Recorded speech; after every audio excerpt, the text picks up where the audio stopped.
Howdy folks, and welcome back to World of Tanks with the mighty Jingles. Now, you may recall last week I mentioned that I was getting pretty spoilt for choice for excellent World of Tanks replays, and this is one of them. This is Sergeant Bash 00 in the oldie but goldie Soviet Tier 10 heavy tank, the IS-7. He's platooned up with the other Soviet Tier 10 heavy tank, the IS-4, played by Jamded10. Who's representing one of Quickie Baby's clans. Shout out to Quickie Baby there.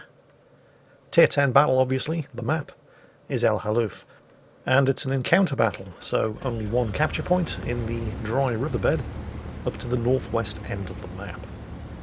Typically, in an encounter battle on El Haluf, the majority of the initial fight takes place to the north and west of that cap circle, in amongst the rocks, in the high ground overlooking the dry riverbed, and this is something that the IS-7 is particularly suited for.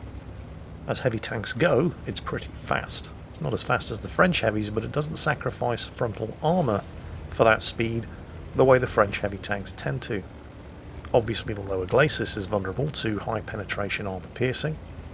The upper glacis is pretty tough, providing you face the enemies straight on and don't try to angle them, in order to take advantage of the pre-built angling provided by the pike nose armour, and the turret is all but impenetrable. First contact made with an enemy Bat-Chat, and he's beaten them to the corner, and having the Bat-Chat on the right there is going to provide problems for anybody trying to engage the remainder of the enemy tanks approaching from the left. The problem for the Bat-Chat is that while he is in a great position to pop out and unload a couple of shots and then fall back and reload safely behind cover, there's nowhere for him to go up there other than straight back out in front of the guns of all of these tanks that have turned up to fight the corner. So that Bat-Chat's survival is going to depend heavily on the rest of his team pushing this corner hard. And they don't appear to be doing that. All of these guys are pretty much pinned into that position by the WZ-111 and the 121B, and the Centurion that tried to back up the Bat-Chat has just gotten himself obliterated. The majority of the enemy tanks that have made it up to this end of the map, the E100, the 60TP, the Object 277, are all stuck on that corner, pinned into position and unable to make it across the open ground there without getting hit in a crossfire. Aside from the Bat-Chat and the dead Centurion Mark 7, the only enemy tank that's managed to make it across that gap there is an Object 257. And he took a lot of damage in the process.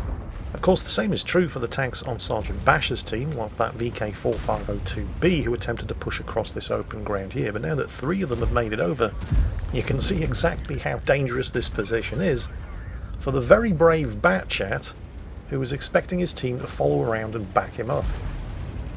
Now clearly Sergeant Bash does not want to let that Bat-Chat get away intact. While it's tempting to take a shot at the Object 257, it's the Bat-Chat that needs to die. And he does. And hopefully the result of that brief encounter has taught the Bat-Chat player that any plan that relies on the rest of your team being able to tell the difference between their arses and their elbows is a very, very bad plan, and you should probably think of a new one. And before too long, I think that's a lesson this Object 257 player is going to learn the hard way too. He pushed across to back up the Bat-Chat, and there are two famous military expressions that apply to that guy's situation. One, never volunteer for anything, and two, no good deed goes unpunished.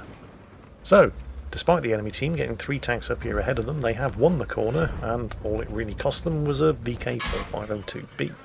Still, let's not get too far ahead of ourselves. They have killed a couple of enemy tanks, but only one of them was tier 10.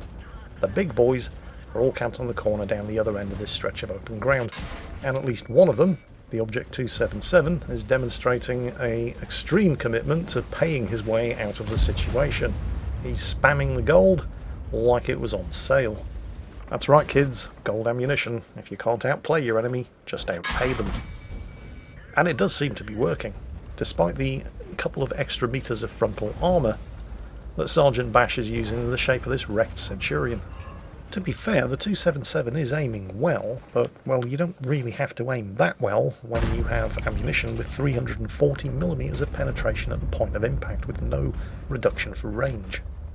Because it's heat, of course, and it has reduced normalisation over regular armour piercing, and the front of the IS-7's turret is remarkably rounded, he does at least have to make sure that it strikes a relatively flat surface, and that's not incredibly easy when you're shooting at a turret like this. Especially a turret like this that you can't even fully see because of the hull and turret of the wrecked Mark 7 Centurion that he's pushing along in front of him. So it's not a completely skill-free demonstration on behalf of the 277 player. Sergeant Bash does have his own supply of premium ammunition, but on the IS-7 it's APCR, not heat. He hasn't used any of it yet, but he's probably going to have to at some point because he's rapidly running out of armor piercing. Aside from also being down a kill overall, which is nothing critical at this point of the battle, but the team do also have other problems. There are 2 enemy tanks in the cap circle, and the Leopard prototype that was contesting the cap circle has just been obliterated. But the immediate problem right now is control of that capture point, and control of the ground overlooking the capture point, because the enemy team also have a pair of tank destroyers covering the rear of the capture point, which is severely limiting Sergeant Bash's team's ability to do anything about it. The only tank that the team actually has now providing overwatch of that cap circle is a T-30, and he is keeping the 2 enemy tanks in the cap circle pinned down. But pinned down isn't good enough. They need to die. Sergeant Bash pumps his first shot into the turret of the shit bomb, which is not difficult to do. Frankly, at this point, I'm surprised he wasn't switching to the high explosive.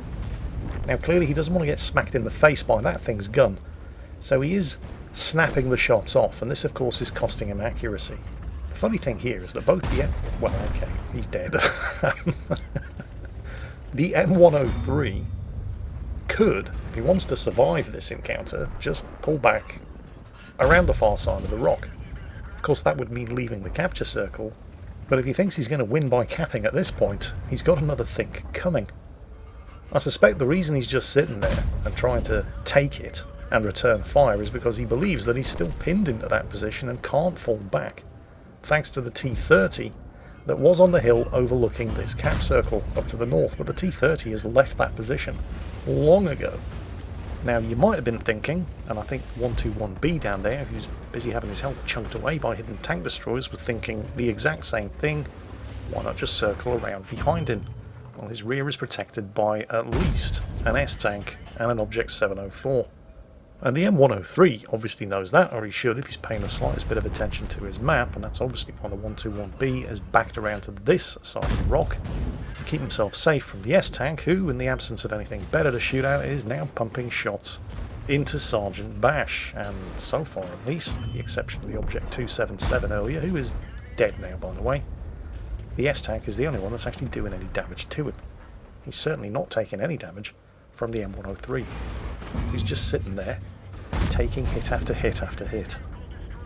So, with the destruction of the M103, his 4th kill, the threat to the cap has been secured, but the S-tank makes him pay for it with a final damaging hit scored as he pulls back. The enemy team are now down to that S-tank. You can see the map being pinged in the approximate location of where Sergeant Bash expects him to be. It's more or less where he was last spotted.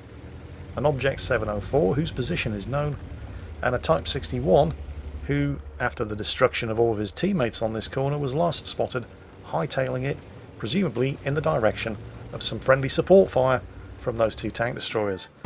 Ladies and gentlemen, boys and girls, the world's luckiest Type 61 driver, who survives not 1, not 2, not 3, but 4 shots from an IS-7 and a T-30 without taking any damage, and then, perhaps emboldened by his success, pops one off while on the move and actually does some damage to the T-30 pursuing him. Now, you would assume that the Type 61 isn't planning on stopping to fight an IS-7, a T-30 and an E-100, and his plan, if he has one, is to draw these guys into the arcs of fire of the Object 704 and the S-tank. So it's kind of important that he doesn't survive to do that. And there's kill number 5. The 121B that we saw taking chunks from the S-tank earlier is sitting very nervously inside the cap circle, and is about to make a suggestion to the team that maybe it's a good idea that somebody would get over there and join him, which, under the circumstances, is actually a very good suggestion. The problem is that the direct route of these 3 surviving tanks to the cap circle takes them right across the arcs of fire of that Object 704 out there, who just popped out and obliterated the T-30. Even worse, for the 121B, the S-tank was not sitting on his laurels at the back of the map and has moved right up and is now directly pressuring the cap against the 121B, who has retreated from the S-Tank straight into the gun sights of the Object 704. You'd think he might have learned that lesson the first time he tried to navigate around that side of the cap circle, but, well, apparently not. That just leaves Sergeant Bash and the E100, and the E100 is getting chopped up for raw liver by the blistering DPM of the S-Tank in the cap circle, and that just leaves Sergeant Bash, and the Object 704 has his gun pointing in this direction. But Sergeant Bash is quicker on the trigger. So, he has his top gun, but that was the easy part. Now he has to survive and win. And we're in a bit of a good news, bad news situation. He knows more or less exactly where the S-Tank is. He's sitting inside the cap circle.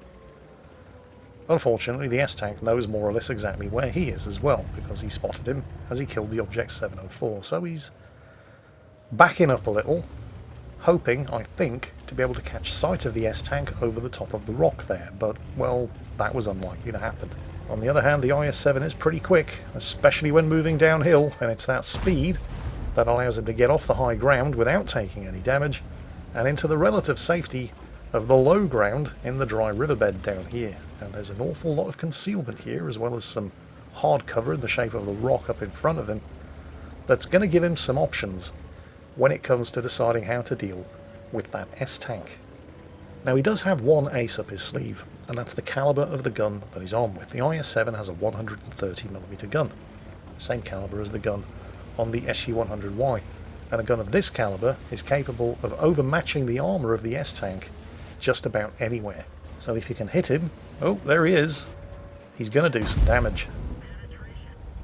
Unfortunately, with the S-Tank on higher ground, and that pneumatic suspension, he is going to be able to shoot down into the IS-7, where all of that armour is really not going to do him much good. But the bad news keeps coming. He's taken a hit. He is now a one-shot kill with only 30 health remaining. And of the last 2 rounds that he had, both of them high explosive, which is theoretically also capable of completely overmatching the S-Tank's armour, the first of his final 2 rounds appeared to hit him on the rail at the front of the S-Tank, which acts as a form of spaced armour, and therefore it didn't hit the hull and it didn't do full damage. And now, even if he gets a direct hit, he's not capable of killing the S-Tank, unless it does something incredibly stupid. Sergeant Bash actually has 2 strokes of incredibly good luck here. First, the S-Tank does something incredibly stupid, and he's flipped, but his gun is still pointing in the right direction. And there's the second stroke of incredible good luck. The shot was eaten by his tracks. With 1 round of high explosive remaining, it's still not going to be enough to kill the S-Tank, although he's going to make sure he actually strikes some solid armour here and gets the maximum damage value out of the shell. But he doesn't actually need to shoot the S-Tank again. But unlike in World of Tanks console, where a flipped tank is automatically righted after staring at a countdown timer, you get the countdown timer in World of Tanks PC, but the tank doesn't right itself. And so, against all of the odds, and admittedly with a couple of incredible strokes of good luck to help him, Sergeant Bash wins the match. And I have to admit, he kind of deserves it. It would have been a crying shame if he'd lost, because, well, he did do 8,000 damage in the process. So, Sergeant Bash in the IS-7, encounter battle on El Haluf. Probably one of the most unlikely wins I've seen this year, but I'm sure he's not complaining. And I hope you all enjoyed it, because that's it for today. And as always, take care, and I'll catch you next time.